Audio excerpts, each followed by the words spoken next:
and that was Industrious Bastards with the anti-bleh song, Metalcore, in parentheses, Metalcore sucks. I think I might have misspoken the name before I went over to the song.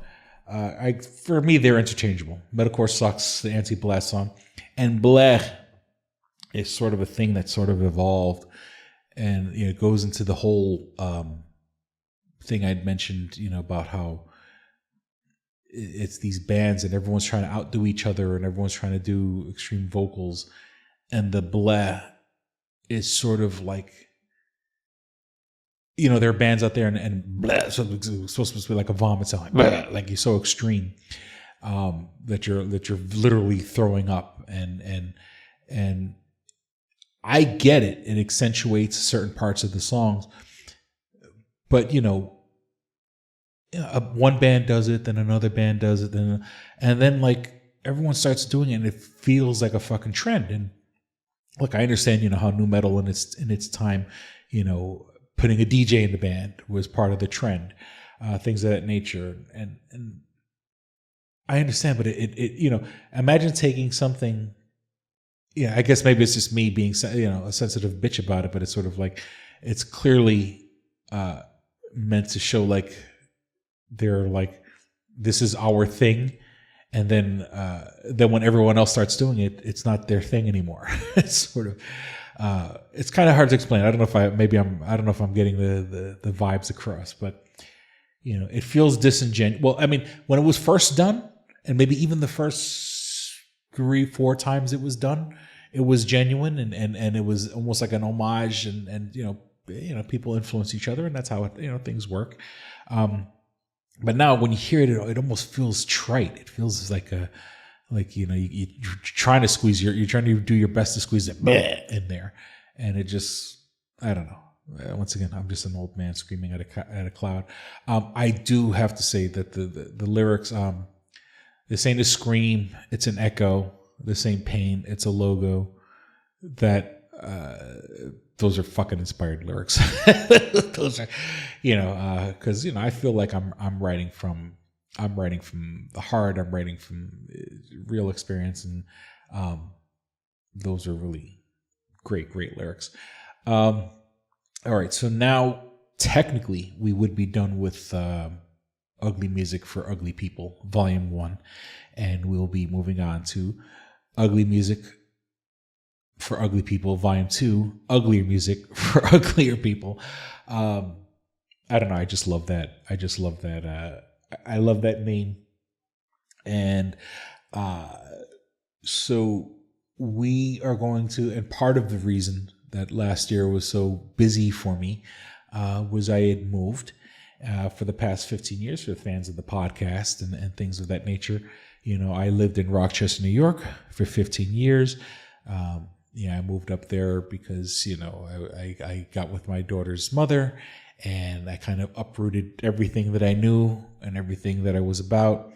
And, I was just coming out of a very bad divorce, and, my daughter's mother was in my life for a couple of years, and, coming out of a bad divorce and everything like that, I kind of just said, fuck it. I'm going to uproot my whole entire life and move to Western New York. I was about to say upstate New York, but people from Rochester get real fucking sensitive when you call it upstate New York. We're Western New York. And since then, my daughter's mother has passed. I'm a single dad. I'm raising my daughter. I have moved out of Rochester, and I am never going back. I say that, my daughter has a brother and sister up there. I still have friends who live up there, and people that I think are genuinely good people, nice people, just not in the same trajectory that I was, being raised in New York, and sort of, you get spoiled. You get spoiled by, you think the entire world is like New York City, and you think that, you can experience 10 different cultures in 10 different blocks, and it's all within walking distance, and everything is there. And then you go out and you see the real world, and you see that, there are people who will live and die never leaving a 30-mile radius of where they were born to where they die, or a 50-mile radius. People that'll never leave the city, and it feels like, I mean, don't get me wrong, the people that were my friends and I'm certainly not insulting. I'm trying my best not to insult any of my friends, and I'm not trying to be insulting to my friends. The people that were generally born in Rochester are good people. Rochester it feels like a fucking city that people people are dragged to. If you're not born in Rochester, you end up in Rochester. Nobody wants to go to Rochester. And I think that was sort of my situation, and don't be wrong. I got my daughter, and that's probably one of the best things that happened to me. But besides my daughter, I mean, so many of the darkest parts of my life were in Rochester, and I very much dislike that city. And I've watched videos, and even when I was kind of doing research when I was writing the song. It's a depressing town. It's I don't know if it's officially part of the Rust Belt, but it definitely has the feel of a Rust Belt town where it's all industry and it's winter for 6 months out of the year, and the skies are always gray, and since Rochester itself is off the lake, gets that lake effect snow, and it's really heavy, and it's really I guess the biggest part is all the culture that Rochester has comes from the outside. Like, when things happen in Rochester, everyone comes from the suburbs into the city. The city itself is sort of like a husk. It's incredible poverty, incredible drug use, shootings every day. And don't get me wrong, and I lived in some of the worst parts of Rochester, because quite frankly, I couldn't afford to live anywhere else. And the weird thing is that, like, there is this sort of like underlying, like, because there's a big part of Rochester being like the last stop of, the Underground Railroad. There's an underlying Southern influence in Rochester, which is very weird because you're damn near in Canada. But if you'll notice, a lot of people have roots in the South. There's a lot of people commute to the South, and people who have family from the South, but live in Rochester now. So there's this underlying like niceness, and people will smile and say hi to you on the street and stuff like that. But it's also on the same block where, there's people getting shot and drugs being sold. And it's this weird sort of like juxtaposition of like nice people, but bad environment, if that makes any sense. And then, the people, then the funny thing is you got people who claim Rochester and they say they're from Rochester, but when you really look at their address, they don't live there. They live in the suburbs. They come into the city. And it's weird because, like, it'd be the same thing like people who claim New York City but live in Long Island. You don't live anywhere near. Yeah, you like claiming New York City because of its culture and the hype and everything like that, and it's part of your identity. But if you vote with your dollars, if you don't live in a city, then you're not a Rochesterian. And I guess I'm just I was able to leave the city, leave it behind. I mean, I will visit obviously for my daughter's brother and sister, and and I would like to see friends there and people that I've made lifelong friendships with. But I could never see myself going back there to live. It's a nice place to visit. I don't want to live there, and so. This has turned into a real fucking therapy session.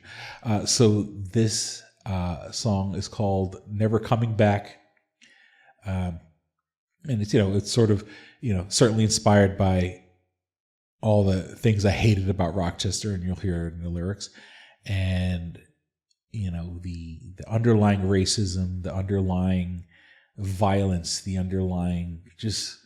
It's a town of people that are just defeated, just the environment itself. And when I moved out of Rochester, I had like stuff in storage. I got it out of my apartment and I would drive back into the city to get stuff out of storage. And you could feel the weight hit you when you get off the highway. You would see the gray skies. And it literally felt like someone was putting a boot on my chest. So I clearly don't like Rochester and swear that I will never move there again, which is, I guess it's an easy thing to say. I'm never going to move to that city again. But, if I go, it's going to be just to visit the few people that are still there. And hey, if there's anything I could do to get them the hell out of Rochester, I'll help them. So that being said, this is Industrious Bastards with Never Coming Back.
And that was Never Coming Back by Industrious Bastards.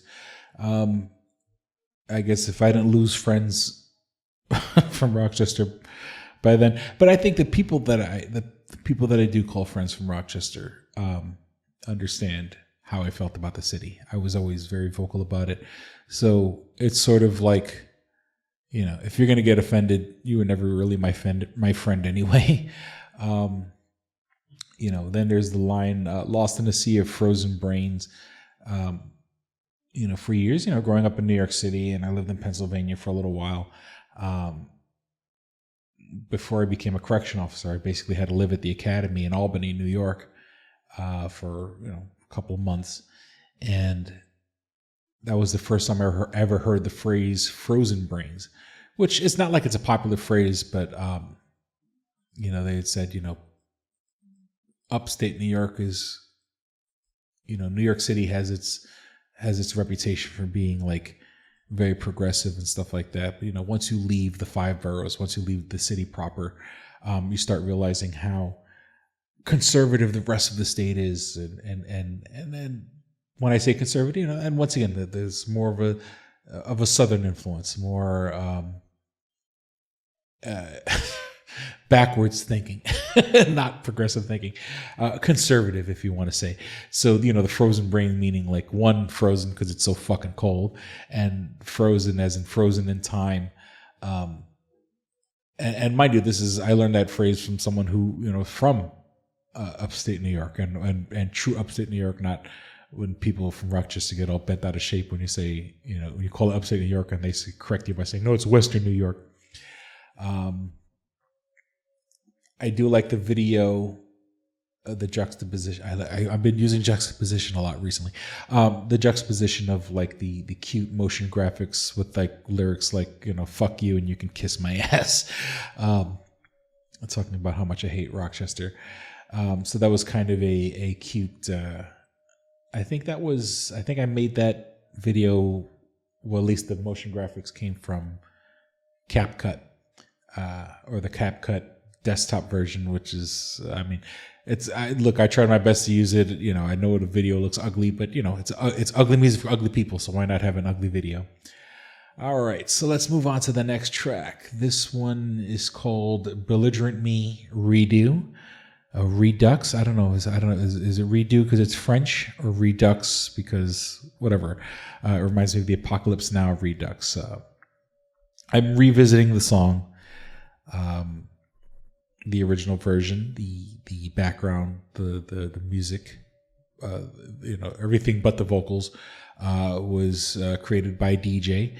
So this is like a Taylor Swift re-recorded her old albums, and then called the new recordings Taylor's version, so she can have legal right to it. So that's what this is, "Belligerent Me," which is it's one of my more favorite songs off the first albums, and as much as I love DJ and stuff like that, I said, maybe I should start redoing some of these songs so I can own them. And that's what I did here, much like in the rest of Contempt and the other albums, the other songs on these EPs. It's a song that was, everything but the vocals was made in Udio during a time where I had a pro account, which legally says that you own whatever it produces for you. And I'll die on that hill. And then I replaced the vocals with my own engineered vocals. And so it's I call it redo, redux, or whatever you want to call it, "Belligerent Me." And in case, for whatever reason, you haven't listened to the second episode of Chris's Hidden Metal Show, talking about the second album, Destructive Construction, "Belligerent Me," and it's funny because I talked about how much I hate Rochester, is inspired by an event that happened in Rochester where a friend of mine, and he wasn't from Rochester. He was an implant, whatever. He was from he was from a whole other country, and we were hanging out one day, and he wanted to go to one of the main bars in town, which for a time, there was a time I loved that bar myself. It was, it was within walking distance to the place I was living, and And but it, with it being in the center part of the artsy part of town, it would get a lot of college students or college age, and the funny thing is, it was the artsy bar. It was the place that I'll be honest, it was called the Lux Lounge, and Lux, I think, being sort of a the light bringer, it sort of had a devil theme to the bar, which you think would be right up my alley. And when I first moved to Rochester, when I lived a block away from there, I loved the place, and it was interesting and entertaining, and it was a great crowd. But that being said, the staff there, like if you want, like they acted like they were doing you a favor by pouring you your drinks or getting you your drinks and stuff like that. And I came from New York City, where I came from a world where like you held your tip money in your hand, and it was sort of like a way of letting the bartender know that, serve me now and I'll give you this tip. It might be a little obnoxious, but it comes from the New York City culture. And, and I think, I don't know if that was insulting to the people who worked in the Lux Lounge. And so my friend, long story short, like he had went there before, and it was his usual place to go. But I think one of the earlier times he went there, he basically went home and had sex with the girl, like the first night or whatever. So I think he was always trying to recapture that magic. I think he was always trying to, let's go to that bar and meet somebody. But the funny thing is, he's bringing me along. The night that it happened where he met a girl, he was by himself. And I'm like, you would think, bro, you'd think, go out there, why have me as a wingman and stuff like that, when you could, you could clearly seal the deal, go and meet your own girl. But so I had wanted to go to my local bar, which is a place called the Tin Roof, and that I had moved, and that place was within walking distance to where I lived. And I had wanted to go to Tin Roof, and he had dragged me to Lux Lounge, and then once again, the crowds themselves, I guess maybe me being an older man, these are college age kids. The kids, it was just, I was too old to be in there, and the kids were irritating me. And once again, I'm an old man screaming at a cloud. So I did not enjoy myself. So that sort of inspired me to write this song, Belligerent Me, saying, going to the bar and getting drunk, and we'll take it from there. So I don't know what I'm going to do right now, people. I'm at a crossroads, because I do have one more song that was made for the EP, but I never finished making the video for it. And I could just throw together something real quick, or I might not. So right now I'm still, if I come back after Belligerent Me, that will be, then we'll have the last song. I don't want to talk about it just yet, unless I actually record it, or finish the video for it. And if not, I guess it'll be a bonus track, or we'll take it from there. So, I have to rewatch the video anyway, but we'll, I guess, just stick around and see what happens after after the song. So this is Industrious Bastards with Belligerent Me.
And that was Industrious Bastards with Belligerent Me Redux. So that means you stuck around. You decided to stick around, and I appreciate that. I'm recording this. I guess if I'm recording this, that means that I have decided to include the last track. Now, I guess I got a couple thoughts on Belligerent Me Redux. I just love the lyric. People are dumb. That's just that's such a great number. I hate this place. People are dumb. It's so simple, but I think it gets along. I'm recording this. My daughter got home from school a while back, and I'm wondering if you hear her in the background. If you do, just ignore her. I wasn't meant to record her. I didn't realize how sensitive this mic was, so if you hear her, I apologize. When I generated that song a while back on audio, it certainly, in my mind, maybe it's just my ears, but it certainly feels, it certainly has a Seven Dust influence on it. Which, hey, nothing wrong with that, except I'm not as good as a singer from Seven Dust. But that's just a feeling I get from it. I don't know. It's just so the vibe I was going for, the generative music AI thing was going for. The video was made in Stable Diffusion, which is, once again, it's been so long. Like, Stable Diffusion feels like an ancient relic, which I guess technically it is. The visuals are sort of very warped looking and very dreamlike, which I guess, if that's the look you're going for. And with Stable Diffusion, you can make video that's sort of like using the other video as a guide. It's kind of hard to explain. So technically, that video was made with the driving video. I guess that's what they call it. The driving video was the original version of Belligerent Me from the second album, Destructive Construction, where that video was made using a program called Nightmare Puppeteer. If you listen to the past episodes, you would hear me give a more thorough explanation. But yeah, that video, the original video for Belligerent Me, was made in Nightmare Puppeteer, and then the Redux was basically a Stable Diffusion inspired visuals with using the original version as the quote-unquote driving video. All right, so I don't know what to say about this last song. Is it cringy? Yes. Is it stupid? Yes. This sort of tapped into the last album when I was making Contempt, when I said I wanted to have a sister band of Industrious Bastards called Demonica. Where they would be, it would be, the lore would be, it's the same band just with different singers, where I sing for Industrious Bastards and Demonica sings for Demonica, and she would be my female voice piece or whatever. I don't know. That sounds dirty. So in this song, this is called "Pretty Girl with a Fat Friend." Which is, I know, as horrible and as misogynistic and insulting as that may sound. Let's be honest here. If you've ever gone out and you see a group of friends and girls that are hanging out, there's ultimately going to be like the pretty girl that everyone hits on. And then there's the fat friend, which is the cock blocker. She is, there's the definitive line is always, we came together and we're going to leave together. And look, don't get me wrong. I have mirrors in my house. I do understand that in many situations, in every situation, I've been the fat friend in the past. I've been the cock blocker. I've been the person. And I don't think I've been that way. I don't think I've ever purposefully cock blocked a friend. And if I did, it was never on purpose. But this is definitely in those areas where, you have a pretty girl and then her friend sort of is there, and the friend is doing everything to deter guys away. Maybe she's lonely. Maybe she's, she's jealous. And she's doing everything she can to not have her friend leave with the guy. Once again, we came together, we're leaving together, and it's almost a cliche. It's almost a cliche. And once again, I'm not insulting fat, ugly people because I myself am a fat, ugly person. The name of the album is called Ugly Music for Ugly People. I do understand that, I'm in a glass house and I shouldn't be throwing stones. But, let's not deny that is a dynamic that you see over and over and over again. The attractive girl with the ugly friend, the fat friend, the miserable friend that does not want her friend leaving with the guy. So with that, let's leave on this cringe fest. So thank you for listening to Chris's Hidden Metal Show. This has been the 2 EPs combined, Ugly Music for Ugly People and Volume 2, Uglier Music for Uglier People. And this is Chris signing off before I play the last song. Stay metal. Don't be a stranger. And this is Industrious Bastards with Pretty Girl with a Fat Friend.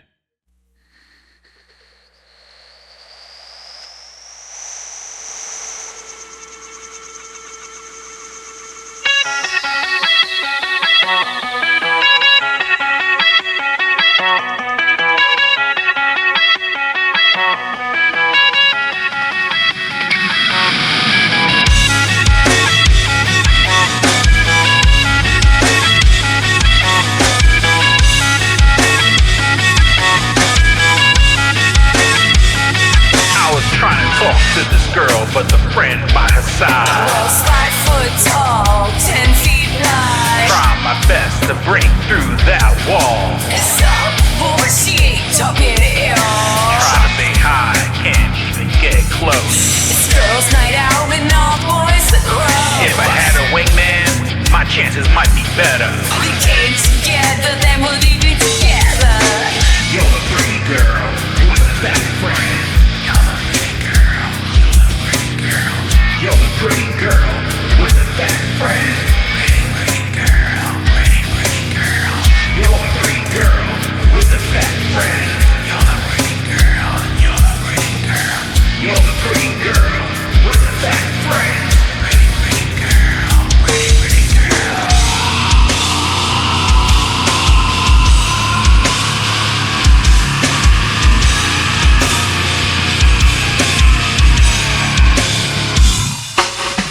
Big back bestie wants to go to war.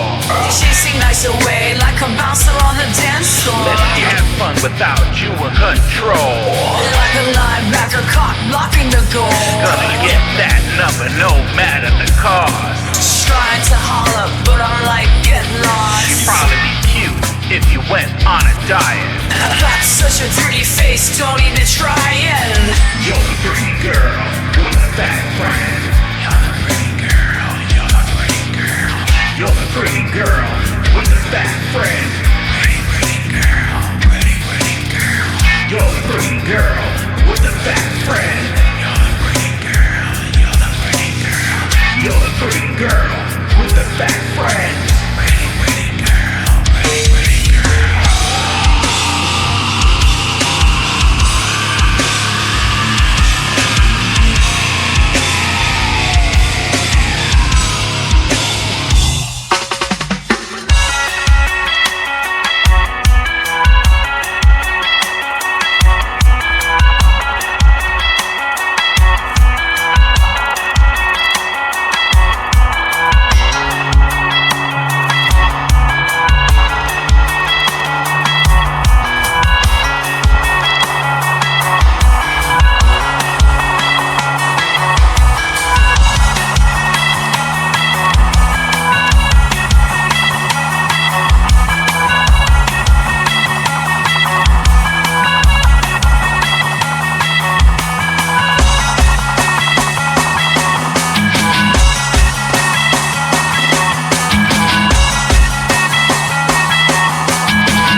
down with booze. I'll check your vibe, maybe we can call a truce. Finally got a digits, game well played. If you put tapped in, everyone gets laid.